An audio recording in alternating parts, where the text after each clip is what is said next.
guys, welcome back to Gamified podcast. I'm Harley. I'm Zaf. And today we're sort of delving into a bit of a darker topic. More serious. Yeah. Mental health and gaming. Yeah. So we're probably not going to be joking around as much in this episode. Yeah.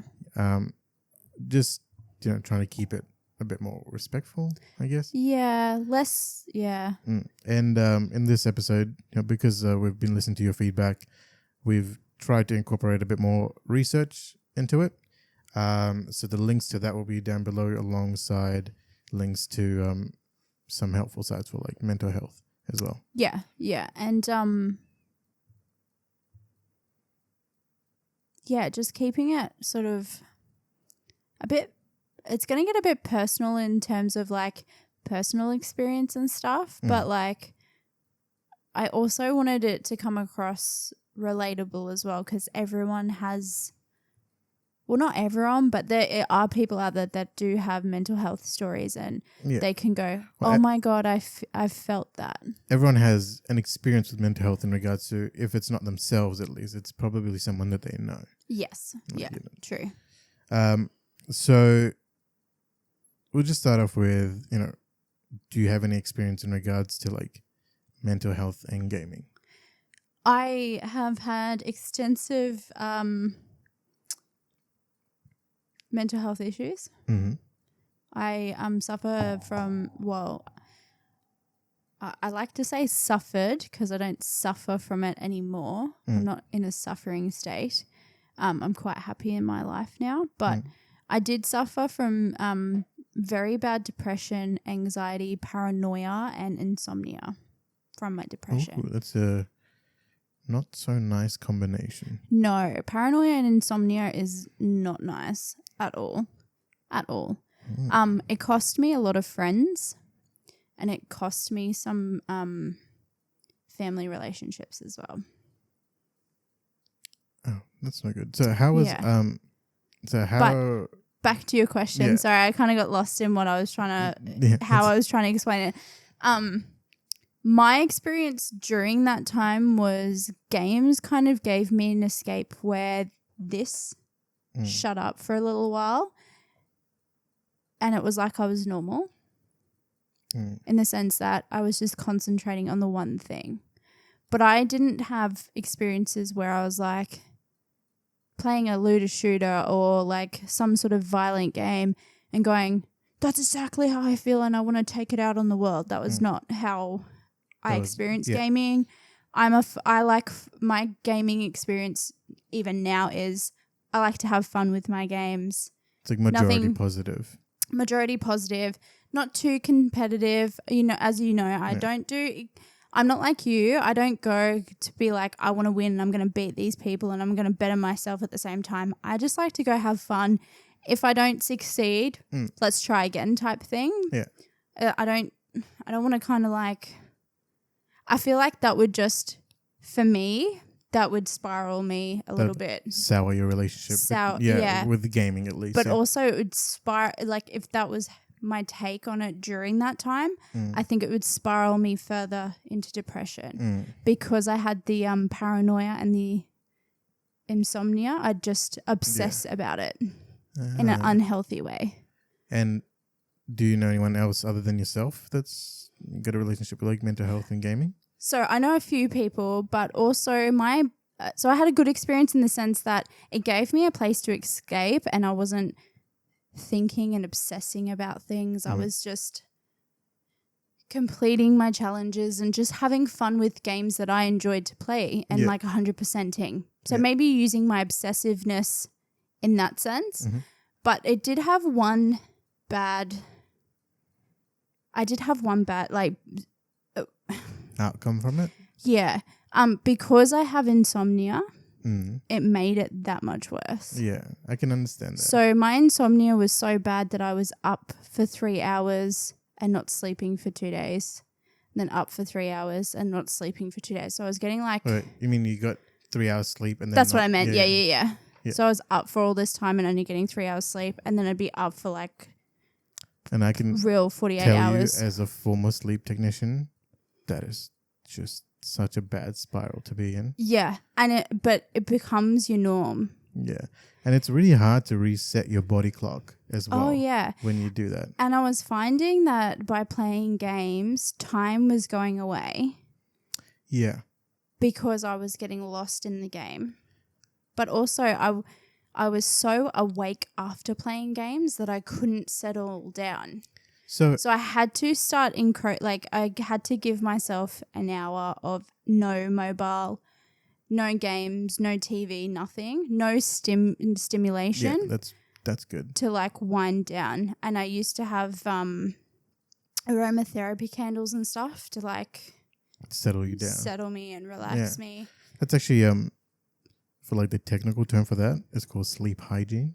So it's like the activities you do before going to bed or like upon waking up that would like help your sleep the next day or like when you're about to go to sleep. So they say you shouldn't look at any screens, phone, tablets, TVs, at least an hour before.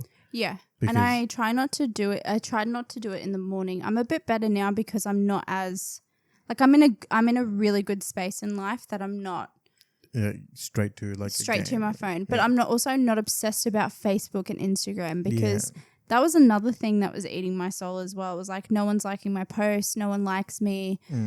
That I find the social media side more than the gaming side was more unhealthy for me in my depression and anxiety rather than gaming. I can understand that because like social media is kind of like other people's impression of you that like, you know, when you're kind of viewing it, like likes get tied to like how people think of you versus like gaming. But if you play your types of games, Yeah, but also like when someone sends you a message or writes a comment, you aren't hearing like the tone in which they're saying it. So they could be being facetious or like having a laugh or something like that. And you are always pretty much 99% of the time missing the punchline. The context of it. And the context. Yeah. Like, and that was another thing that got me.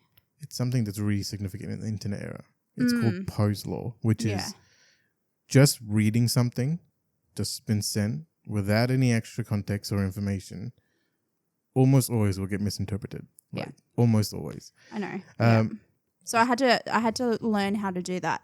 So that would probably be the only negative experience I had with like gaming was the sense that my time was like what felt like 5 minutes for me was like 4 or 5 hours. Yeah. It was just slipping away from me and I wasn't having control of my insomnia and things like that. So you think I was losing control. Right. So it's not like that you're engaged. It's more like you had no like ability to pull yourself out. Yeah. Yeah. Yeah. Okay. I was like getting too immersed into it. Right. Now you said, you know, other people who have a relationship with you know, gaming and mental health. Yeah. Do you want to talk about that? So I do have a few people. I'm going to talk about one. I'm not going to tell you the relationship. I mean, you know, but for you guys, I'm going to keep their relationship to me and who they are to me. But this person was, and you have kindly explained that Asperger's is no longer a part of the DSM. Yeah. Yes. Can you explain that to everybody? So just before I delve in, just a bit of background. I have studied a bit of psychology. Like I do have a psych science degree. It's been a while, so forgive me if my information is rusty. But my understanding of it is Asperger's used to exist in the DSM-4, which is the Diagnostic Statistical Manual for Psychology. And now the DSM-5 is the most recent iteration of that manual. And they removed it and kind of made a banner umbrella term for Asperger's and you know, high functioning autism and all that as just autism spectrum disorder. Yeah. And that's because there wasn't enough distinguishing features between like, you know, high functioning autism and Asperger's to kind of be able to like tell them apart separately. And they kind of just merged it. So some professionals still use the DSM-4, so they'll classify it as Asperger's. But like if you're probably a practicing psychologist or clinical psychologist or anything like that, most likely you'd be going off the DSM-5. Yeah. Okay. So there's that background because I didn't know but this particular person has I wouldn't say he's as bad now as they've gotten older. I think the control of that might have, like with maturity, gotten better. But also, I think other things started being introduced. But this person will disagree with me 100% on this, but I found that he had depression, a little bit of anxiety he was diagnosed Asperger's back like almost 20 years ago. So that's when Asperger's was still Asperger's. Yeah. And he was like obsessive with COD and things like that. To the point where like he would say things like, "Oh, I'm going to go in the army." And me and my other people around at the time would be like, "You do realize in real life you don't have respawn, you don't have another go at it," and things like that. So I think at that time, with the age that this person was at that time, he was 13 at that time. I think the understanding of the severity of what constitute is just a game to real life and transferring it to real life was a little bit scary. Yeah. Like he couldn't separate. This is just a game. He's like, "Oh, my aim's really good. I'll be in the army." It's like it's not based off. Yeah. You know, like I don't know. I just found that it did affect negatively because every afternoon he'd be on that, and he'd be on it so that the chair was literally like maybe this far away from the screen. So like he was immersed in it. Sorry, for those just listening, it's like 2 hands away from the screen. Yeah. Yeah, about two to 3 hand widths. Like if you line up your hands together. Average hand size. 2 or 3 hands. 2-3 hands, average hand size, away from the screen. That's pretty close. Yeah. And I just remember like other people around at the time just looking at, I think it was Modern Warfare 3 or Modern Warfare 2, where you're playing the terrorists and you go and shoot up an airport. Was that Modern Warfare 3? I can't remember. No, I think it's... Or Anyways. There was a scene in that and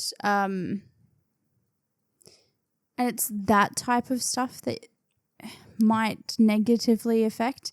At the time that those games were coming out, I was already 15, 16, so I could differentiate between like it's just a game and it's but also you were seeing things like this happening in the TV, and you know you had September 11 and all of that sort of stuff where it was just like for some people it was kind of like the norm, and some of his friends were very much like had this really warped idea of if I'm good at a video game I'll be good in the army, or I'll be good at this and I'll be good at that. They think it's like almost a transferable skill, but they and I think that does sort of affect the brain and also like I think it's odd to say. His social skills, I think, coming from his Asperger's wasn't great either. He was not good at holding on to friends. So,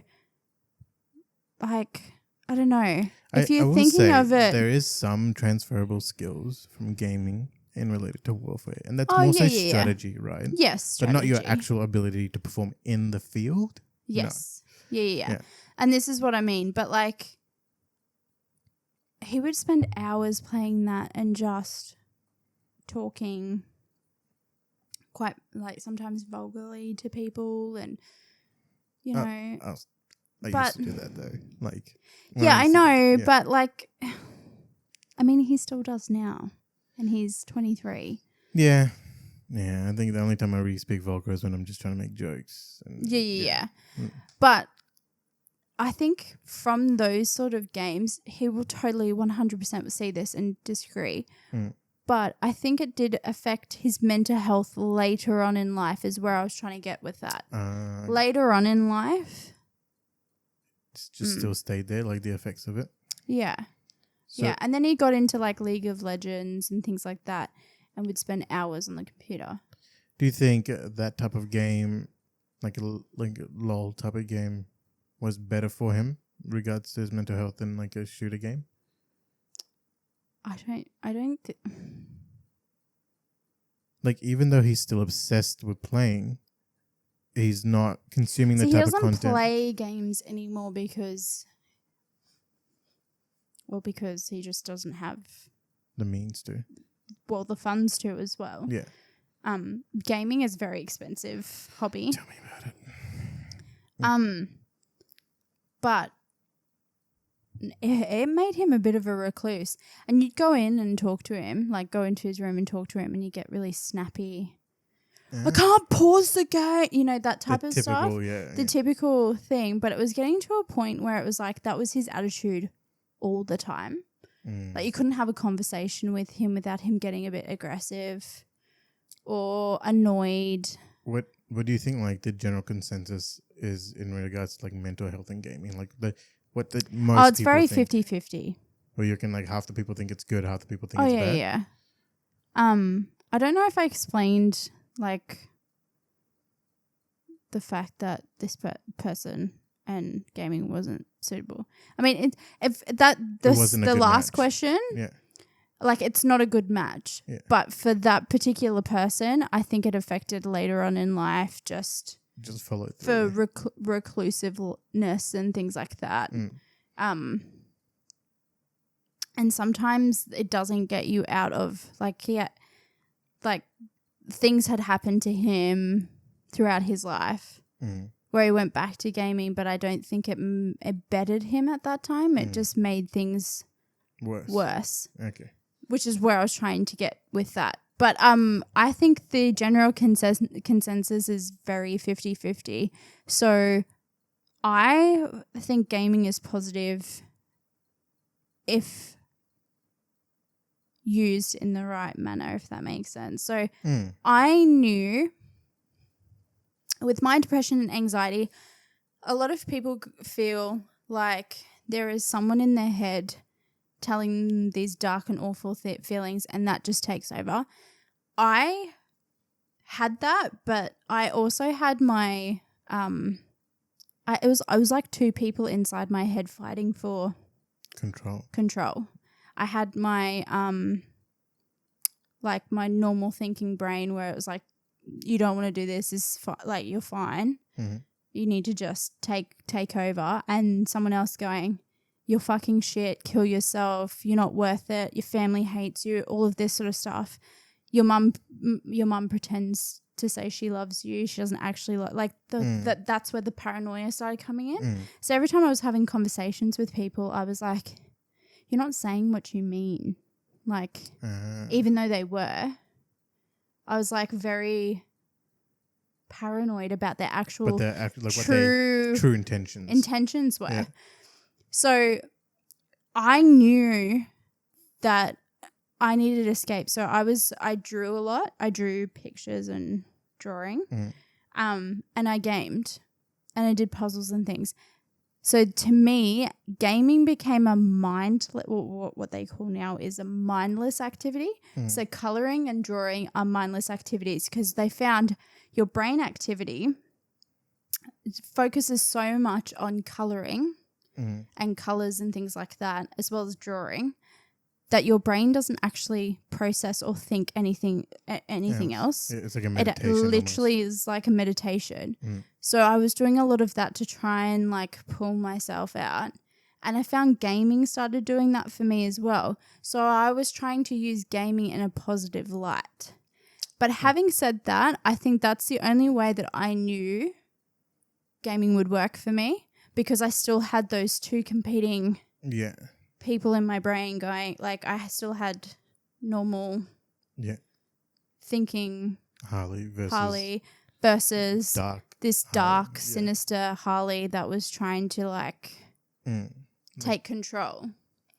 Yeah. So, but at the same time, not everyone is going to be in tune with themselves.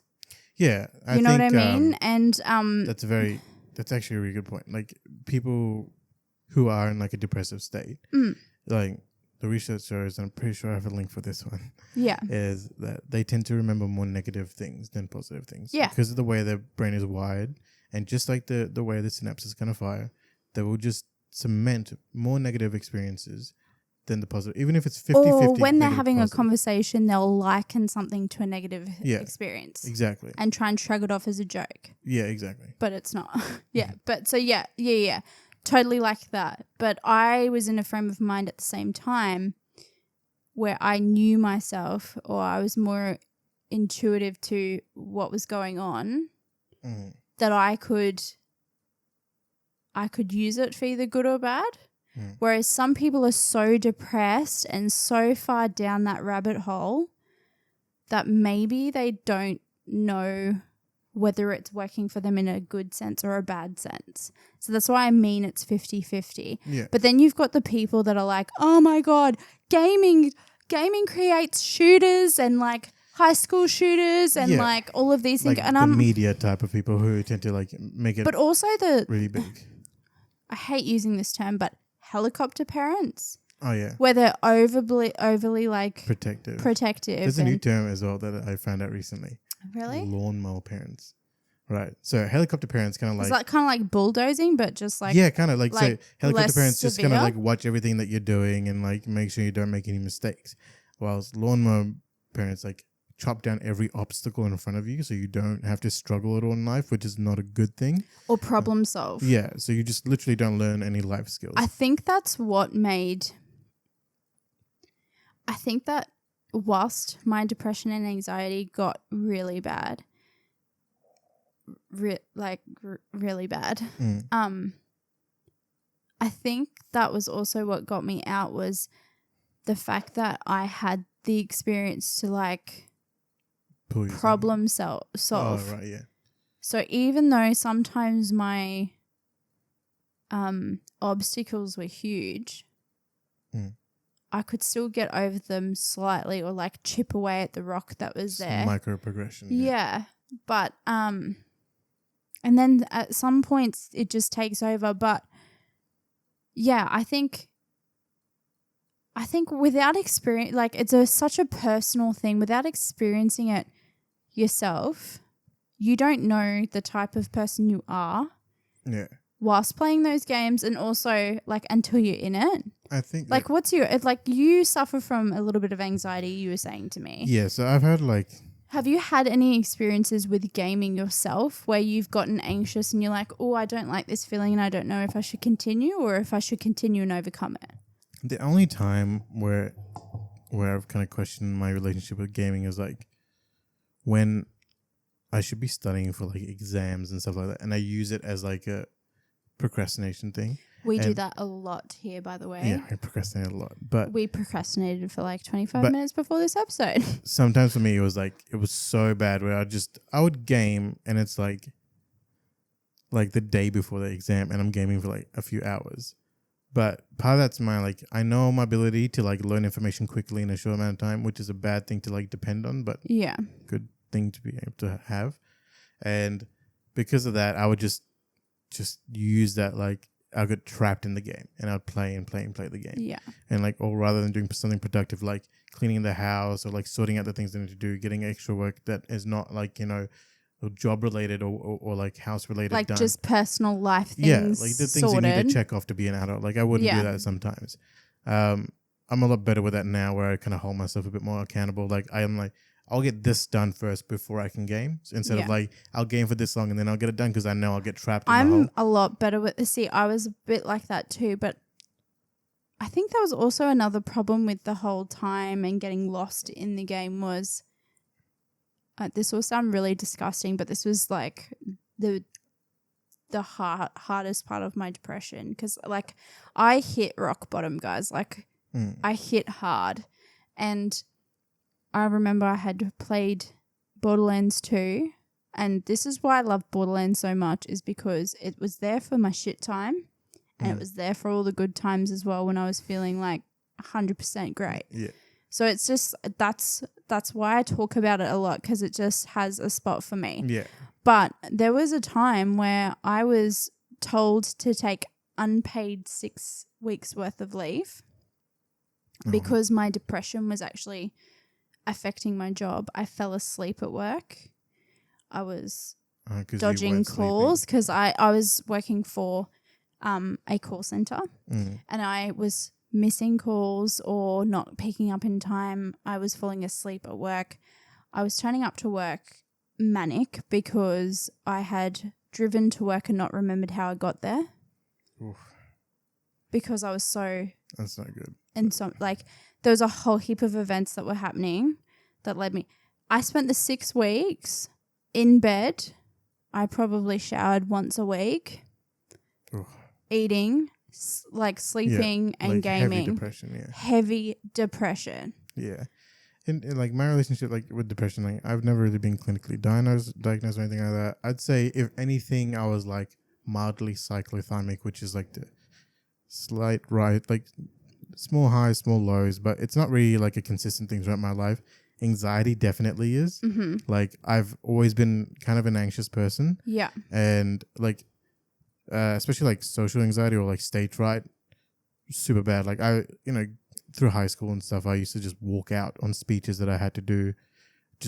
I would break down and cry and walk out because I couldn't handle like that, just like all eyes on me type of thing. Yeah. Which is an odd thing where I'm now putting videos out on the internet and stuff. But even like, but you can say you could totally say that as something that a portion of that has been overcome by doing this because it's more of a creative thing. It's definitely but even with like my previous job, I've had nights where I had like a panic attack and I just couldn't handle it and I had to leave.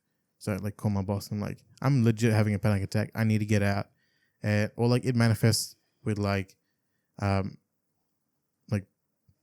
somatically, which is like I get like gut issues if I'm like really depressed or anxious. So that just like manifests because like there's a relationship between depression and inflammation. And I have inflammatory bowel disease in my family.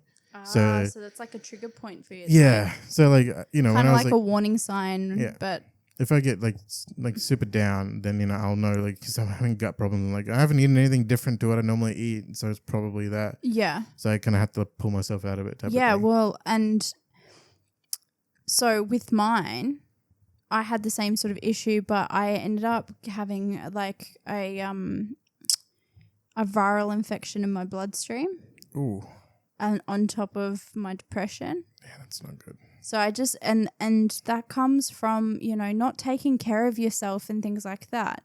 So for me, it's very 50, like coming back to your question, it's very 50-50. Like I have a good relationship with gaming in the sense that it gave me a place to escape.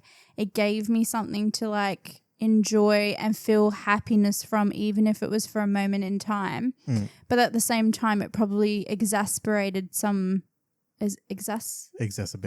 Yeah, thank you. Exacerbated. You got there. My brain is like thinking a million things at once at the moment. Things that probably I could have taken care of a bit better. Yeah. But when you're in that mind space, you just don't. Like the mind frame, you just don't think about that stuff. Yeah. Just to lighten the mood, not lighten the mood, but just like on a happy note. Yeah. There's some few things that I've come across, like when I was researching the topic, that I didn't expect. Yeah. I just didn't think about as like relationship to gaming. So a few. Can I just, before we go, are you gonna like? You're throwing things at me. I can already tell. You've just got that twinkle in your eye. Like, I got some information for you. Yeah, it's. I'm not gonna throw like the first one's just not throwing it. It's just like something nice that I found. Yeah. So it's this article from like 2005. So it's a little bit old when it comes to like research standards, but it's kind of just like an article and how they use gaming in pain management, and it actually kind of ties back to what you're saying, where like it's a really good distractor, right? Yeah. So there was a child. And he used to obsessively pick at his lip and cause there to be sores. And they'd gone through every other kind of therapy to help him to stop doing it. But the only thing that actually stopped him is if he had a game console in his hands like a controller, I think more like a Game Boy, like an all-in-one thing where he's just like fully engaged, right? And like he had to be fully engaged, and he would just not pick because it just stopped him from thinking about the pain. Yeah. And after like 2 weeks, the sores had like healed up, and because they were self-induced sores, Yeah. Another one is distracting pediatric chemotherapy patients. So they do that a lot. They have like game cubes and stuff in pediatric wards and everything like that. But I'm a phlebotomist, so sometimes you go on those wards and you see that. Like I don't do that much anymore. But yeah, they used it because it would reduce their nausea because it distracts you from pain, and also it would lower their blood pressure. So it would be lower than like the control group in the experiments. I don't know if you've got one on there, but they also do it for elderly. I was going to bring that up. Yeah. They've got for elderly people where they give them gaming and it helps with their motor neuron responses. Yeah. So that like it's more, I don't think it's like, I think it's controller based games as well, but like mouse and keyboard was mainly what they were trying to get them back into. Oh, really? Because the hand-eye coordination is a lot more significant than, say, a controller, because you can learn the spacing of a controller better, but your hand-eye coordination, like for me, I'm a new mouse and keyboard person, so there'd be times where I'll look down to try and find the key that I'm doing. So they were trying to get them to learn how to play video games to get to test their motor neuron skills. Yeah, I can see that. Yeah, which I found quite good. And there's some people on Twitch that now stream and they're like elderly or in that age bracket. Gaming granddad, or I can't remember what his name was. But gaming grandpa or whatever. Yeah. But there is an article that says like if you're doing games, so games will help your cognition, like your ability to think, with things that are similar uses of the game. Yeah. So if it's like a game that's really memory reliant, you're basically training your memory. Or if it's problem solving reliant, then it's problem solving will improve. Yeah. And or like if it's a speed response thing, then that will improve. So that is, they've also used that to like kind of slow down the aging of your brain. And saying that it's more so like kind of keeping those neural like connections strong by like repeatedly using them, because if you don't use it, it dies basically, True. And like, when you have that saying where it's like, I feel like after I left school, like my brain's dying a little bit because, well, if you're not using the same muscles that you were using at school, of course your brain's not going to be functioning the exact same way as studying and like taking in information and putting it out in other ways. Like, so that in gaming I also found was really good, that I was learning other things that I could still put back into everyday things.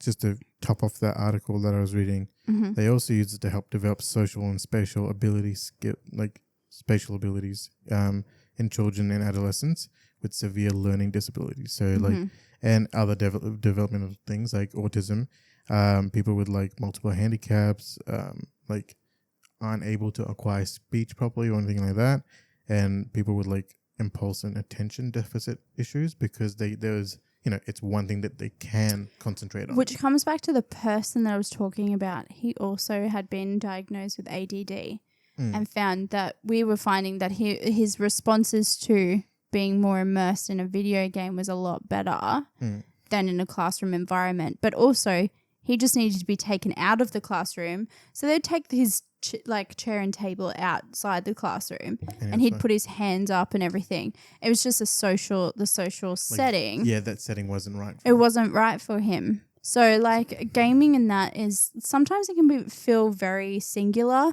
and very, I don't know, like it can be very social in a different way. Like it's not social in the sense that you've got everybody around. Yeah. It's social in the sense that you're talking to people that are around but you've never met before.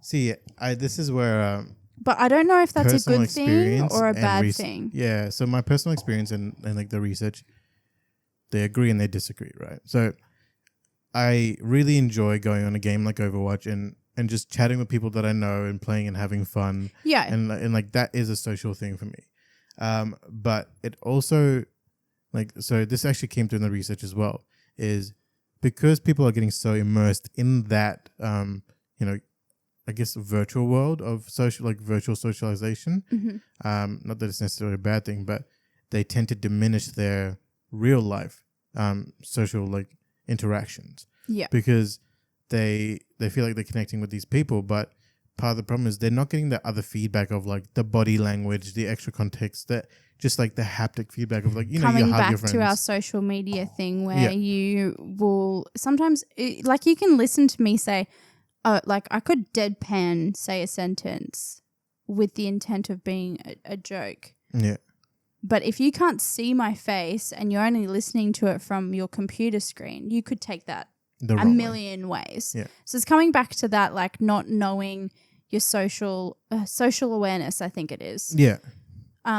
So I kind of agree with that too, but I also think that it is good and it's bad.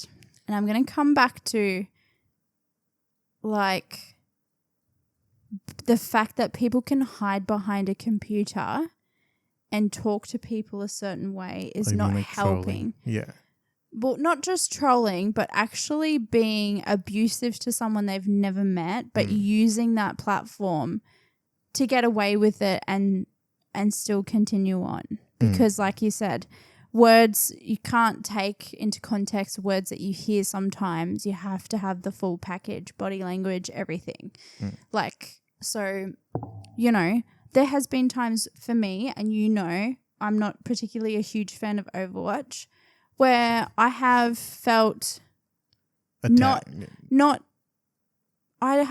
not feel comfortable with playing that game anymore because of the relentless hate I was getting for just playing a game. Yeah, I know what you mean.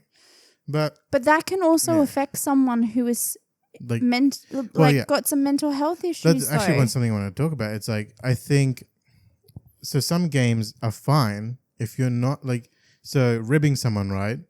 Even online. But there's a difference, right? Yeah. So someone who's not, depressed or anxious would probably take it the right way. Yeah. Right? Because they understand the context and the social situation that you're in. Yeah. But someone who's depressed or anxious because they are negatively geared in terms of their and they're already negatively putting themselves down. Exactly. They're probably going to pick up the wrong way. Oh, they'll take it the wrong way 100% because they've already started to negatively put themselves down. And you know what? Someone else is doing that. So it's just like, well, everything I've been telling myself is true. You know what I mean? But also I want to just touch on, it also comes to sexual advances and stuff too. I think this might be going somewhere different. It's deviating a little bit from it, but yeah. But it's still somewhat relevant to here. Like, say we've been in a game, we have a unique friendship in the sense that since we met, and we didn't meet in person, we met on video games. Yeah. So since the moment we met was through a mutual friend. I think I ribbed you. Yeah, and then I was like, all right, I know what's going on. Ribbed me back. Yeah. But it was like a mutual understanding. But there throughout the 2 years that we had not met and played video games relentlessly, together, there has been times where you've gone, what you said, I didn't like, or I've gone, mate, that little subject I'm not entirely happy with. Yeah, I was, making particular jokes and she's like, yeah, I'm not down for those types of jokes. And I was like, all right, cool. I'll try not to make those jokes. But this is what I mean. It's like having the conversation with someone. And so we would be going into games, calling each other names and being very vulgar to each other in a sense. But we had that common understanding. And then you had other people who were putting sexual connotations on that, and you were going, oh, that just doesn't. Yeah, and then explaining it to him, it's like, well, if that person can do that, so why can't I? Yeah, it's like, so this is the problem that we're having too, is people with not being socially aware, but also maybe mental illness as well, depression and anxiety, might not pick up the difference between joking and that type of thing. Like when we say but also things, explaining things to them, it comes back to, well, they can do it, why can't I? And it's like, but I don't know you. Yeah, exactly. And that type of thing. Familiarity is a big factor. Yes, but also having a conversation with the people, like properly talking to the people that you game with. Like it's even gotten to the point, like, so Maddie and I rip each other pretty hard when we're gaming sometimes, and she'll get messages after we've finished a game with a random person. Yeah. Where they're like, are you okay? Like, are you okay with the way he talks to you and everything? That's not okay. It's like abusive. And it's like, I don't think you understand that we know. And I have to explain to the people, I'll send a message back going, it's okay, I know this person, he's like, and sometimes I'll lie and say, he's a childhood friend, we've known each other for years. Yeah. Even though we've only known each other for like 2 years, technically 2.5 years. Yeah. Like, that's probably still not that long, But still. But it history. also comes back to having the common courtesy for each other. We both talk to each other. We both explain to each other when we're uncomfortable. Yeah, I'm probably a little bit more of a bulldozer in the sense that I'm like, I don't like what you're saying. And like, yeah.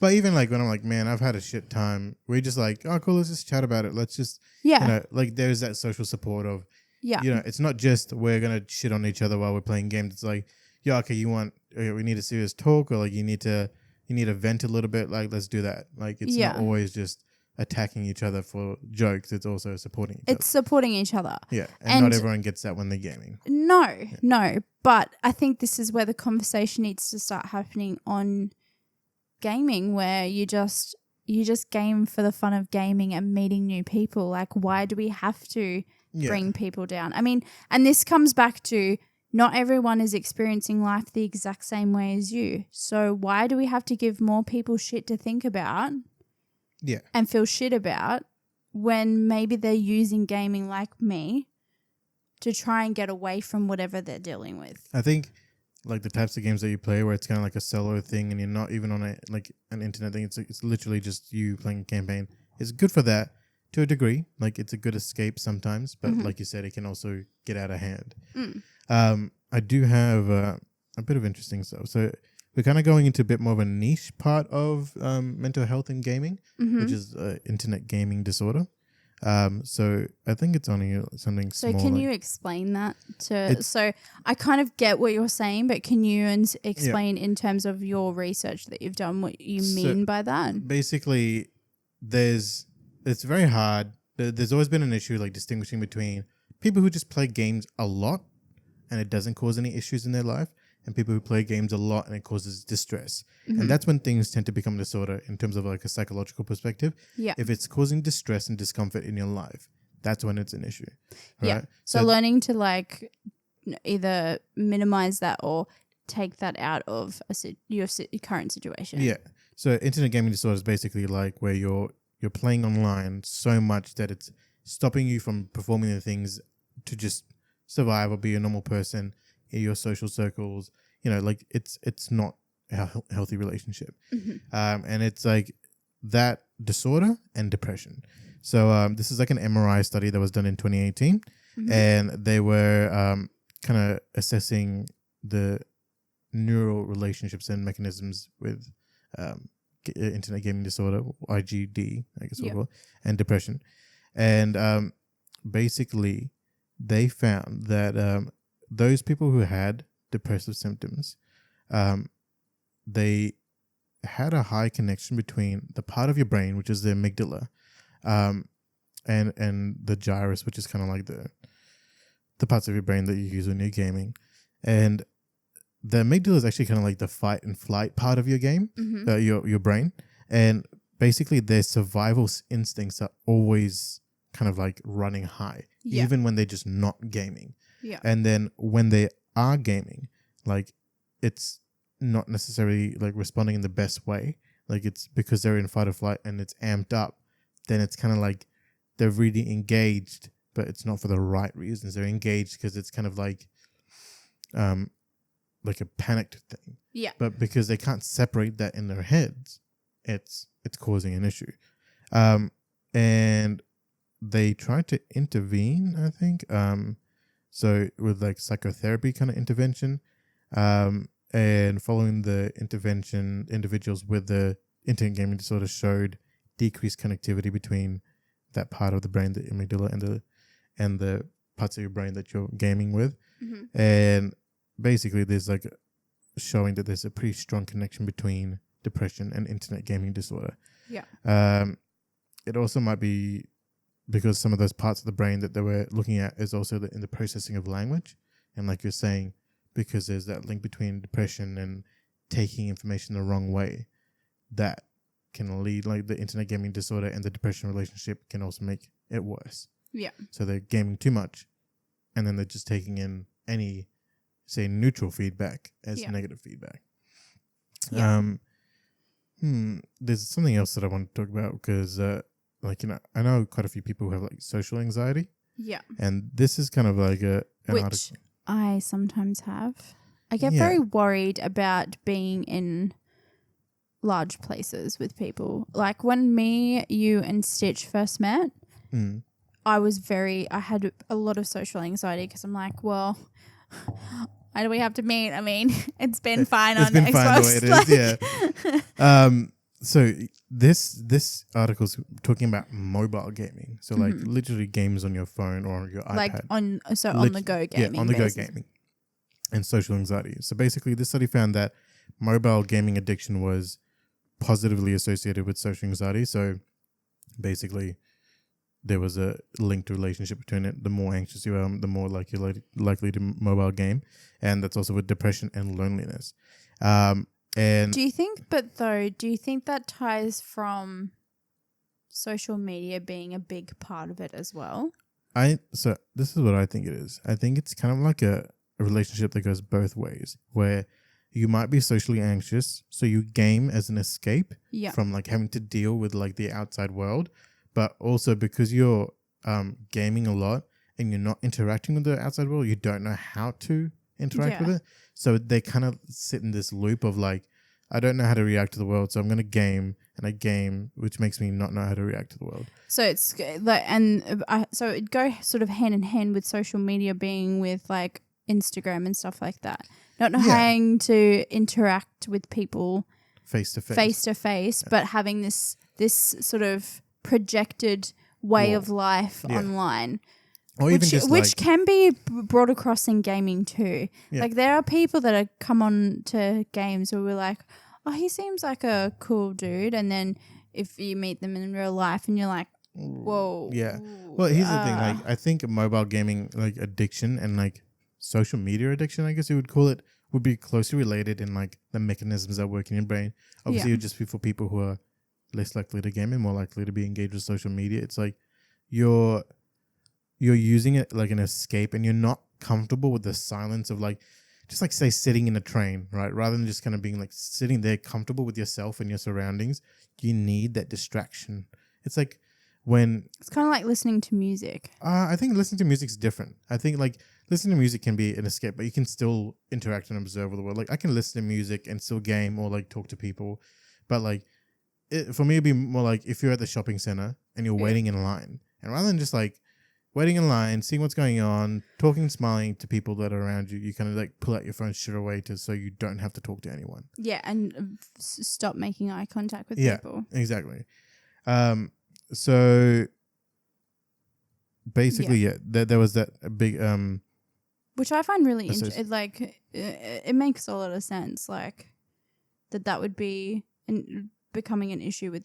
Well, mobile gaming is now its own thing too. It's actually it's the largest form of gaming. Yeah, which is mobile, which is crazy. And now that they've Nintendo got like Switch PUBG Lite and all of these things on these mobile apps, and Fortnite's now mobile, and all of this stuff that just I don't. So yeah, it's kind of a tricky subject, right? Because it's like it makes gaming very accessible, right? Being able to play it on a mobile or iPad or anything like that. But I think it also takes away people's idea of time and place. Exactly. Yeah, that's exactly what I was going to say. I was like, I have a gaming like area, and like that's like where I do my gaming and some of my editing, but whatever. But I also have like an Xbox set up, right? And so I game with Stitch and we game together. So it's still social and all that kind of stuff. And you're playing the same games. Yeah. And it's like, but when we're out, we're not gaming or anything. Yeah. So you're rarely on your phones. Yeah. And you get shitty at me because I'm always on my phone. Yeah. Or Stitch will get shitty at me because I'm, on Instagram interacting with people sometimes. But like, if I'm like realizing I'm doing it, I'll put it away. Or yeah. If I even made a comment the other night. We went out to dinner on Thursday night. And I was like, I feel so good without my phone. Yeah. I feel so free. And you're like, it's weird. Hey, how much better you just feel at life without being connected to that. And sometimes I quite prefer not sitting at home my whole weekend playing video games. Like when I go to the beach and I like go out and get shit done, I feel 10 times better sometimes. But at the same time, I've learnt that time and place. Yeah, I think my favorite type of scheduling my own time too, so I don't feel like I've wasted time. Yeah, exactly. But my favorite type of gaming, in terms of a social gaming, is gaming with people that I know in real life. Because we can go and have like this really fun experience in gaming, and then we can go and meet in real life and either talk about that or talk about other things and just actually have the best of both worlds where you get to play a game, get to do it socially, and then you actually get outside, which is like the big part thing, and just learn how to be not in your house and all that kind of stuff. Yeah, and not in your head, because you get in your head when you play games sometimes too. Yeah. And like, you bring up some really good points, and obviously people agree because the research is there as well. Is there anything else in your research you want to touch on before we finish? No, I got a few more things I want to talk about. Okay, so let's buckle down. Might be a slightly longer episode than we intended. But the next article was like a 2019 study, so it's pretty new, and it's also to do with internet gaming disorder and depression and resilience. So resilience is like in the psychological perspective is like your ability to handle negative circumstances and bounce back from it, right? Which is what most people's understanding of it. Basically, they found that people who kind of test low in resilience are much higher risk of getting internet gaming disorder, and also had a higher level of depression. So those people who also, I think it also said when you control for depression, so you take out depression, but they still had internet gaming disorder, the resilience was less of a factor. Also, resilience was just as much of a factor.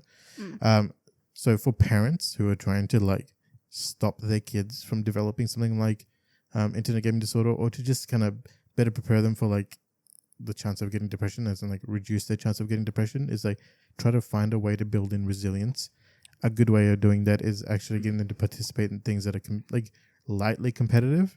So like board games, like have a board game night, or just like not Monopoly, because Monopoly breaks friendships apart. But I'm pretty sure it is like the number one leading cause of divorce. yeah, it probably and is. split homes. Yeah, but like board games was a huge thing in my family. But it it was a social thing. It brings people together as well. Yeah. So like sometimes board games are they're a different type of competitiveness to gaming. Yeah, exactly. Because it's still social. You still have to interact with people, and there's a lot more dynamics at play. And then the fact that you have a chance of losing. And it's rule following, and there's there's set things it's you procedural. have to. Yeah. It's dealing with like those small losses over time, and like knowing how to deal with like not doing too well.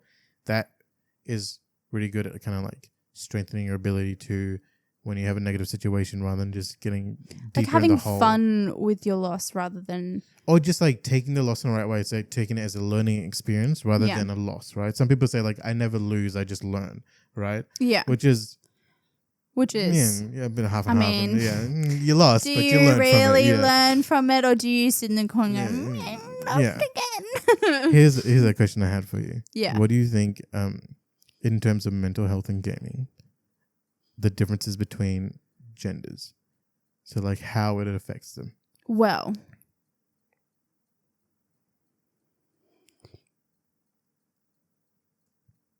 I think it's a singular thing again. It depends on it depends on like the severity of the mental illness, whether it's depression, anxiety, or any of that. And it depends on, again, like you said, resilience and like your ability to know yourself. Thinking about the general trend, what do you think it is? So this one was kind of interesting because it wasn't what I expected. So I would say girls are higher than boys in like depression, anxiety, and all that. Within gaming, yeah. I think you're right, but what the interesting thing is, right? So I'm gonna have to read this almost for line, because yeah, it's that's fine.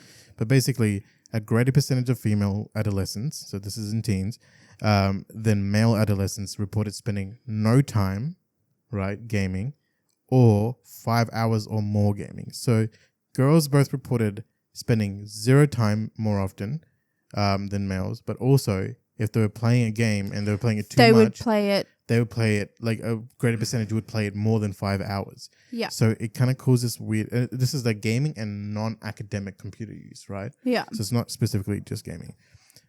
Female adolescents were more likely to have all 3 mental problems than male adolescents were. Why am I not surprised? Gosh, women.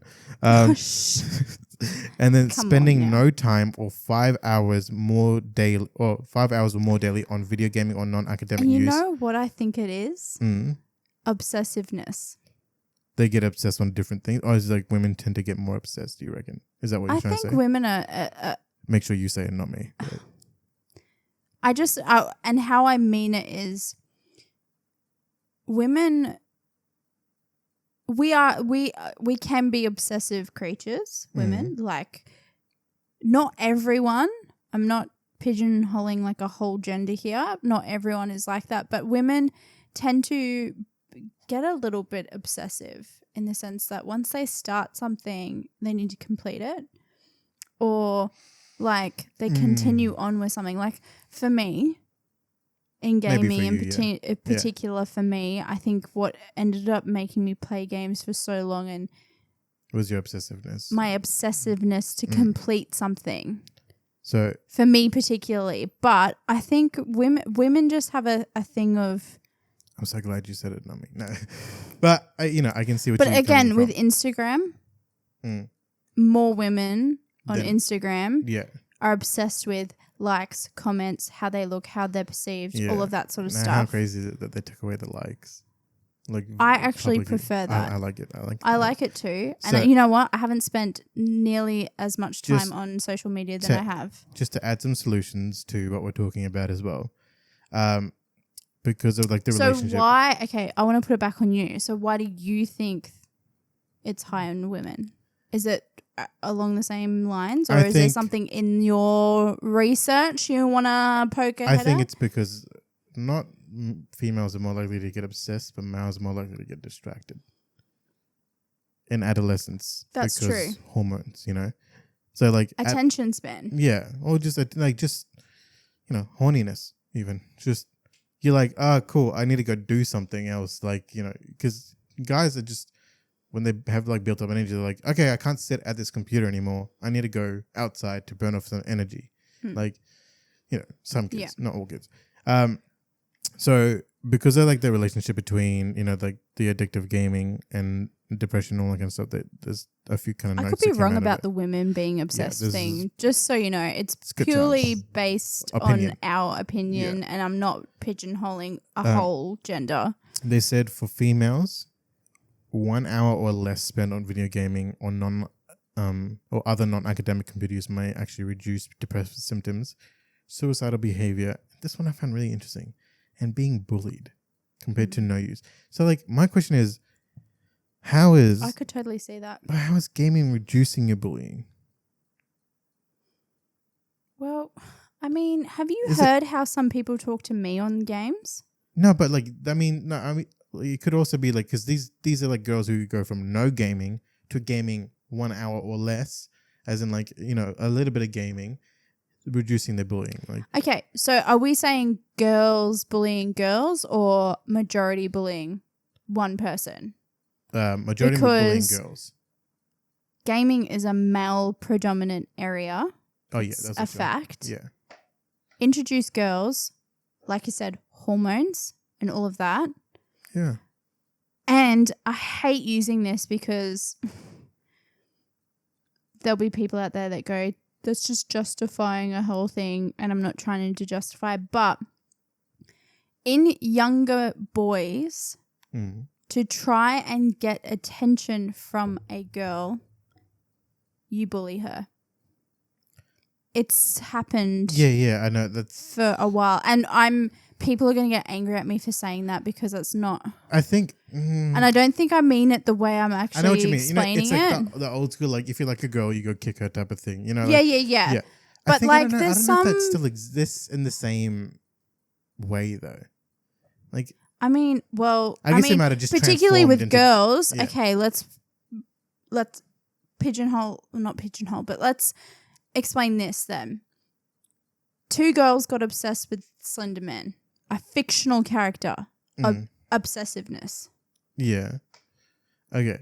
Bullied and tried to kill their friend. All right. Now this based on that.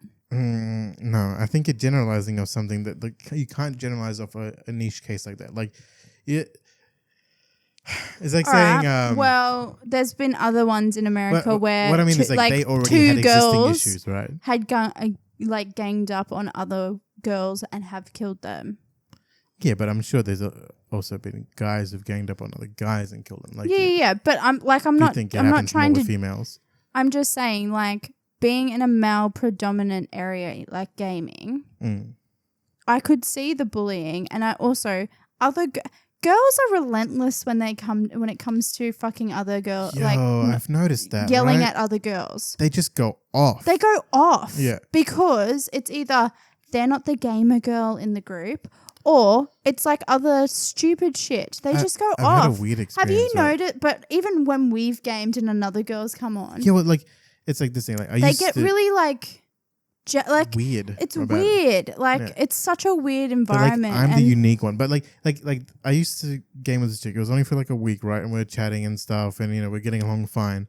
And then I invited one of my other like gamer girlfriends, for lack of better, like, I could have phrased that better, but into the game. You mean a friend that is a girl that also games? Yes, that one. And then and like within 5 minutes. The other girl left, and she was like, "Why don't you just go have fun with her?" Then I was like, "What? We were all having fun as a group. What is going on here?" Like, see, that's happened to me too. Yeah, but it got to a point where it happened with the girl that you used to play Overwatch with a lot. Oh yeah. I'd get into the group, and I wouldn't be having fun, but it would be like a situation where this particular person was talking down to me, but trying to mask it as, it's just a joke as well. It's this competitive, like, only I'm supposed to be here type situation. Yeah, it's very and weird. I don't know why that's such a thing with girls. I think this is where I was trying to, in a roundabout way, get to, but you sort of brought me to the point a lot easier in the way you explained it. Yeah. But yeah, there's something in women that just... And I don't know if it's because society for a very long time has like notoriously pit women against each other, that it's a natural thing now. I don't know. It's gonna this is getting off topic, but it's not though, because it's all sort of in a roundabout way causes mental health in some people. But the question I'm about to ask is a little bit more kind of off topic. Do you think, like, as a society, it's men pitting women against women, or it's women pitting women against women? It's both. But who do you think does it more? That's my question. You can't ask that question. Because it's like, I know a lot of people. You can't ask that question because no. Like, say, like the societal standards of like makeup and the way you're meant to look in those magazines and all that kind of stuff, right? I don't know many guys who like that look and have never really like expressed that that's the look that they like. Well, because men are like... It's a fact. Men are literally made up differently. The way you think is different. The way you process information is completely different. It's a science. Not completely different, but there's slight differences in sexes. Yeah. But it's scientifically proven that that's... I'm so glad you're saying these things. How it's been. But like, it can be in a different way. Women pit women against each other it literally, I think it's only recently happened because of social media. I disagree. Instagram and Facebook. I think social media has just amplified a thing that already existed. Right? Any technology that's internet-based, any advancing technology kind of just pushes the thing the way it is already, but like to a higher degree. Okay, we'll put it this way. Before I got involved into the internet, didn't have any problems with having female friends. I mean, you have the occasional like social growth where you just sort of like resist against, and you some like I've been a bully and I've become the bullied. So like it's the social stretching of muscles as well. I don't think I've ever been a bully, but yeah, I've been bullied before. Yeah, I fucking think about that a lot, being a bully, and it sucks. But like, I think for me, most of my shit started when I started getting more involved with social media. Ooh, this is just saying. I'm not trying to like knock down your thing. It's the whole keyboard warrior. Being able to say things that you wouldn't necessarily be able to say in front of people. Something we might as well talk about this thing, right? And that's where most of my depression and anxiety started coming from. Because people would like certain photos, but then make a point of not liking yours. And then you'd find out, and then they'd start liking that type of like shit. Someone asked me why I think it might be different for men, but yeah. They asked me, why are kids so like depressed and anxious now? Like, why are they like 14-year-olds and like committing suicide, and like they're like, it's so messed up. Like, what happened? And I was like, okay, just for me, this is like, I'm not trying to make an excuse, but this is kind of like the context that I grew up in. When I was in like year 5 or 6, we had September 11, right? That was like a huge thing that happened. And that was a moment in time that you will never forget. You know exactly where you were, what you were doing, what you were watching. Yeah, year 5 actually, yeah. Did in your school? Was that all you watched? Yeah, that's all you watched that day. From that point onwards, everything was all right. We have to be on high alert. You can always be getting under a terrorist attack. I came from a Muslim family, right? So then there was the added just like xenophobia in Australia at that time. It was really bad, like getting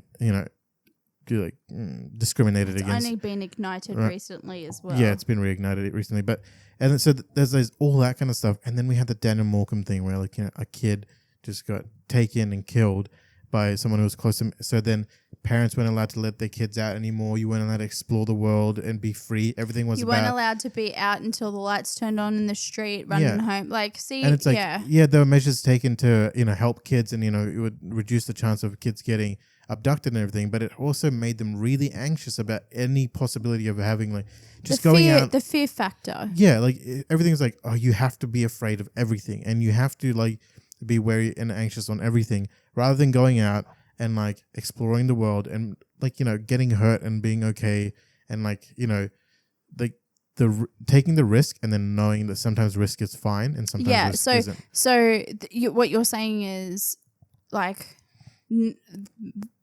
Children today aren't seeing a payoff of a risk. Yeah, they're just more like, and then they just steer clear of a risk in general. Yeah. So then when a risk does come up later on in life, they have no idea how to process it. Yeah. Exactly. And there's that, and then there's the whole participation points thing, right? This is something I kind of do and don't agree with. It's like every kid who runs a race gets a trophy thing. Yeah. Right? I think. Yeah, you get acknowledged for participating. You did really well. But there's also, like, kids in their head keep score as well. Like, I won that race, and I came second, came third. And knowing that you came second and third and there's room for improvement is really important. And, like, kind of going through those things, it doesn't lead to good, like, mental health. Because when you get into the real world, people go, you didn't meet your KPIs and all that kind of stuff. Like, which are key performance indicators, by the way. Like, you didn't hit your markers for the race, which is the KPI, right? So you now are no longer getting a reward, which would be a bonus or whatever that was. Because there was no for risk. That time. Or you didn't understand the risk, Yeah. Or you didn't understand the race. So I think that's a thing with mental health and like dissatisfaction, like they can tie into gaming. I also think that this is, it's another reason as well of the depression coming with people being unemployed as well. Yeah. The fact that they don't have the social skills for what jobs are asking for nowadays either.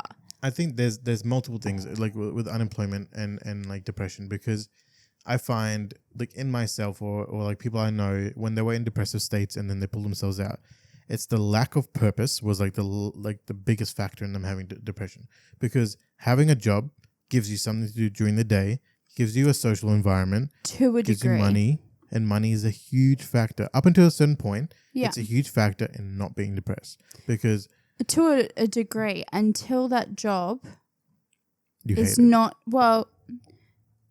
I had 2 jobs before I found the job that I'm in now. This job is sometimes very stressful. Yeah. That I'm in now. I can handle it a lot better.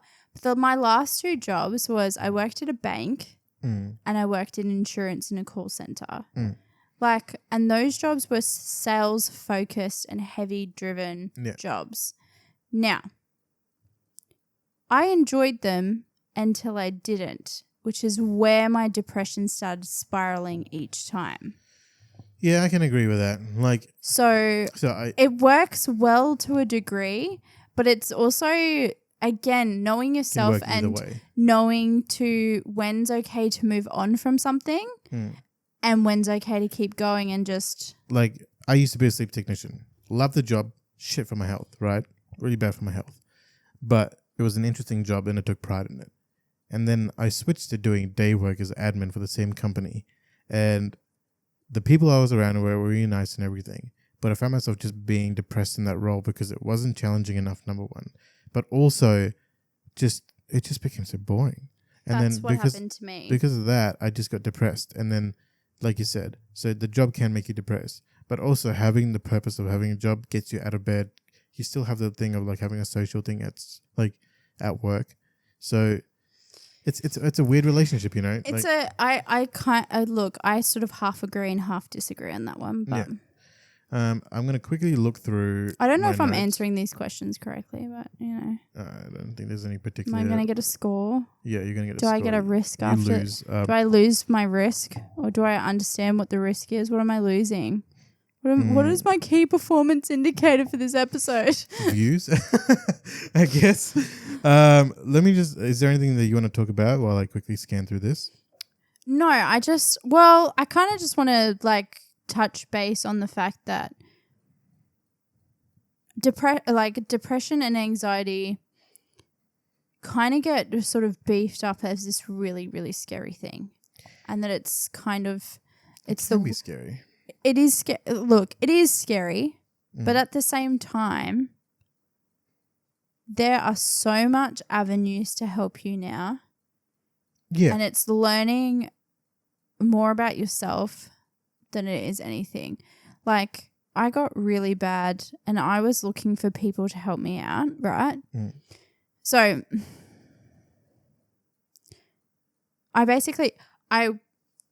there was one night I was driving home from acting class and the whole time, I had a pretty gnarly situation happen at class where on social media, the whole class decided to tell me a whole bunch of information relating to me. I missed one class and it was to do with something, but I told the school, right? Yeah. So they had misinformation about why I missed that class. Yeah. And they had told me a whole heap of things that I wouldn't be a good actor, I wouldn't succeed as an actor, started hounding me about missing a class. Yeah.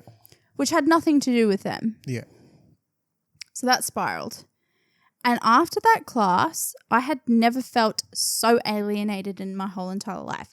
Now, it's not their fault because I don't think they realize the severity of which they were doing. Because in their own sense, and a lot of people have come back and spoke to me about this incident where they legitimately thought they were giving me feedback, not realizing the severity of which the way they were saying their feedback and I guess was holding heavy. Would have made it and bad. It was a pile-on effect. Yeah. I went home along with a whole other thing happening in the background as well. I went home pretty much calculating when and how I was going to kill myself. I then had to pull over. I called Kids Helpline. I was on that phone call for 2.5 hours. I was wailing, wailing. This person had to try and talk me down because I still had 20 minutes to get home, and there is like a billion telegraph poles on the way home. There is a billion trees on the way home. There's a billion ways to fuck oneself up on the way home. My dad must have known something because he was in the garage waiting for me. And he said, "What's wrong?" And I said, "What do you mean?" He goes, "You've never taken this long to get home. What's going on? I'm really worried." So I said, "I actually need you," because coming back to the whole, I had this pro-life. Yeah. Not so good. Pro-death, we'll call it, just to simplify it, yeah. So pro-life was saying, you need to be here, your family needs you, you are loved, you're wanted, you need to be here because life is better. And pro-death was going, you need to go, hurry up and fucking do it because I've been trying to tell you this for the last year and you still haven't fucking listened, you fucking retard, or whatever that was trying to tell me. But then I also had pro-life going, don't listen to if you actually want to, you need to ask permission before you do it, which is a fucked up thing. So I literally went home and I broke down and I said, I've just been on Kids Helpline and I had to try and get home safely. That was my pro-life going, pull over and call someone. And for some reason, I didn't call my parents or my family. I called Kids Helpline. Being someone separate from my situation probably helped. Yeah, I think that's a big thing, yeah. Which is, I'm getting to the point in a sec. But I ended up going home and I basically begged my parents to give me permission to kill myself. And my dad completely broke down. Completely broke. Yeah, that's a tough thing for a parent to hear. And it was like I was seeing a different side all of a sudden that I hadn't seen before. I was starting to see all of the puzzle like, you know, where you got all of the dominoes and the cool effects. Yeah. They were all starting to fall down, and I was starting to see what the picture was after they all fell down. Yeah. Like all my puzzle pieces all of a sudden just fell what was that where picture? they're supposed to be. And it was, it's not just me. There is a billion different factors as to why you're here. And it's not just your family. It's just, there's just a whole lot of other things that you sort of just realize that after a while, I realized I actually don't want to kill myself. I have so much I want to do. I haven't experienced certain things. Like I must have hit rock bottom that night that I just woke up and I just was like, fuck. You have nowhere to go but up type of thing? I have to try. Yeah. And if it fucking fails, then it fails. But it didn't fail. It's kind of like that thing. It didn't fail and I got better. Yeah. And but the thing is, it's all well and good people going, talk to someone and have, like, I spoke to therapists and stuff, but you kind of have to get into the rhythm of getting up yourself and doing it yourself. It's that, you know, no one can help you but yourself. You know, it's like you really have to want to change yourself. It's like what I do when I struggle with like weight loss, right? It's like sometimes I'm like, yeah, fuck, I'll lose it. And in 2 months I lose like 20 kilos. And then over a 2-year period I gain all that weight back because I jumped off the wagon type of thing. But you know, what you were saying before of like you hit rock bottom and you didn't see any kind of other solution type of thing. I just remember hearing or reading somewhere that like they interviewed a bunch of people who survived attempted suicide from jumping off the Golden Gate Bridge in America. Yeah. And everyone who survived said, did they have a pinnacle moment where they had regret? They had regret when they go, everything that was an issue is resolvable. Before, you know, like as soon as they jumped, they're like, oh, it's all resolvable. And I'm going to touch on another story that happened after that night, but yeah, that comes along this line as well. Oh, that's all I wanted to talk about. So you can jump back into your thing. So, I did attempt. My parents don't know this. Oh, okay. Whoops. You've told me this, so like, don't take my lack of reaction for like me not caring. It's like I've been told this. Zaf and I are such good friends that we know each other extremely well now. Yeah, so I've told him all of this. It's before. not that I'm not reacting; it's that I'm, But I have attempted. Yeah. And fortunately for me, it didn't work. Mm.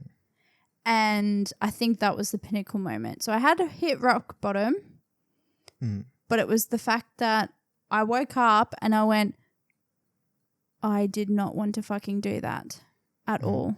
And you just hit that regret. And then I had that regret and I was like, it may seem like a lot for me that all of my problems get resolved, but if I start working at one, it's like chipping away at that wall. Yeah. Micro goals. I think, that's just to kind of go into like solutions, right? Mental health, right? It's kind of like people get obsessed with like changing everything immediately. And you can't. You cannot. No. It's taken, like I was depressed since 2009 till about 24. So how, like 2014. I was still a little bit depressed in 2015. But I set myself a goal. I was like, I'm going to wake up and I'm going to tell myself one thing I like about myself that day. And I started doing that and I was noticing I was getting a bit better. And then I went, my friend goes, I want to go overseas. And then I planned a trip overseas. I got back from that trip completely changed because I had a goal. I achieved that goal. And that goal also opened me up to new goals. And that was a new experience because I'd never done that before. I hadn't done that in so long. Yeah. So it's setting yourself goals and achievements and like just small goals. Small goals. Yeah. Like, and that was a small goal. Like my goal for that trip was save $2,000 for the flight. Once I got that, I was like, right, now I save for my accommodation. Got my accommodation. It was like little things like that. And then I had a little bit of a freak out because I'm like, I'm not going to have enough money. It's like, but it all worked out. Like everything worked out. And then from that moment on, I got back from that trip and I was getting out of bed without like. With more of a purpose and all that. Yeah. But I was actually jumping out of bed. Like I know that sounds so weird, but you're like. You didn't wake up fatigued and stuff. No, I felt I was ready for my day. And then I started exercising and eating better and getting better and just feeling good in myself. I was looking in the mirror and going, I like you. You know what I mean? Yeah. Like I started to find it really hard to find a negative in my day. Which is a good thing. Yeah. But then I also learnt the difference between venting about my day and venting and holding on to it. So venting and letting go is completely different to venting but still holding on to it. Like having a grudge against whatever happened that day. Yeah, and I was learning to do the other rather than the one that I normally did, which was venting and hold on. But I was venting and waking up and I was like, oh, I'm not fazed by anything. Like this is awesome.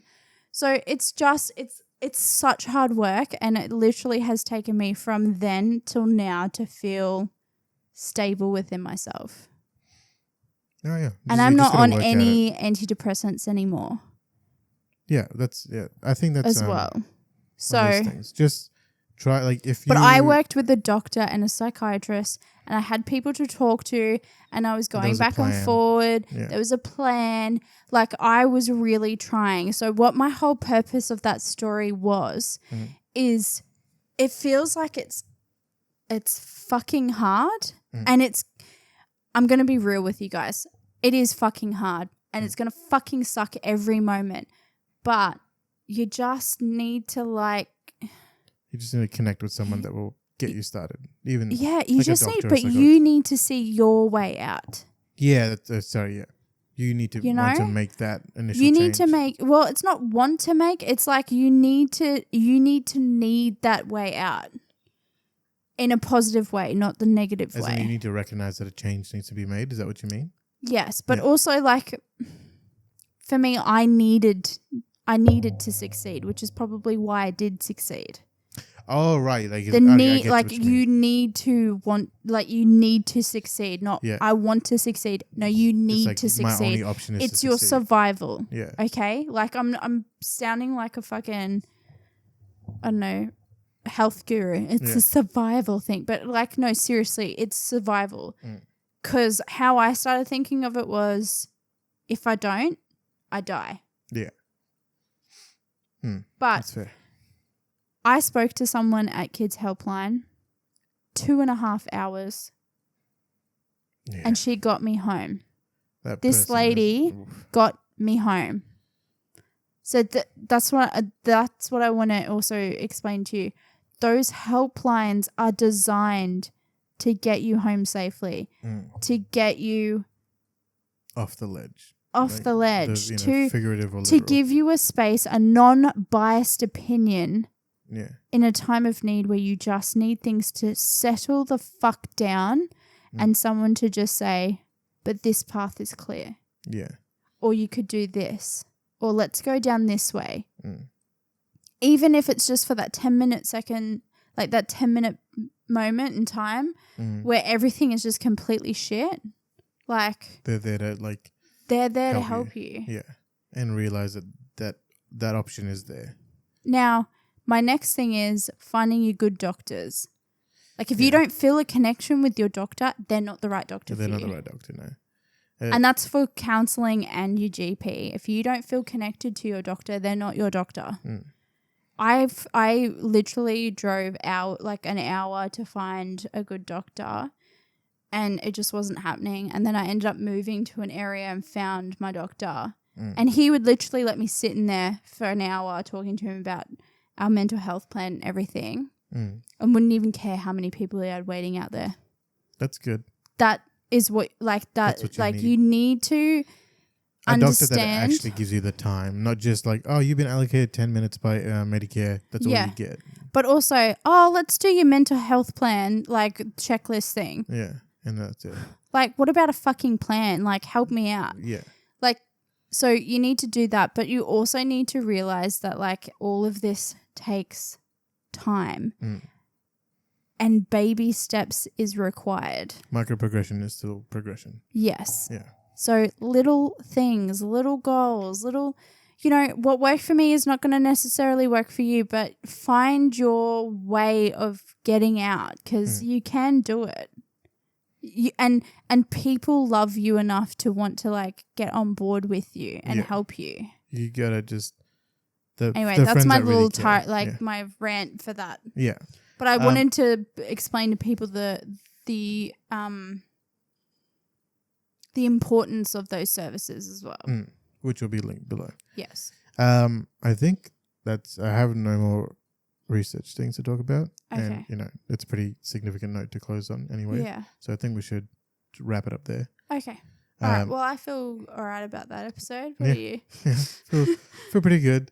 We covered a lot of things. We'd like to know your feedback in terms of your experience, I guess, with mental health and gaming, if you're willing to talk about it. And or your mental experience in general, like even if you don't have any issues, if it's just all positive, we want to know the good things as well. And if we did kind of get something wrong, you know, maybe give us a little bit of feedback, but don't do it in a dicky way. Don't be a duck. But thanks for listening to us. This is Gamified Podcast. I'm Zaf. And I'm Harley. And we love you guys. And we love you. You take care, all right? All right. Peace. Hey guys, if you enjoyed that video, hit the like button. If you loved it, subscribe and hit the notification bell. You can also find us on Spotify and iTunes. Our socials are linked in the description below. Hit us up in the comments to tell us what you'd like to hear about. I'm Zaf from Gamified, and remember, game on, peace.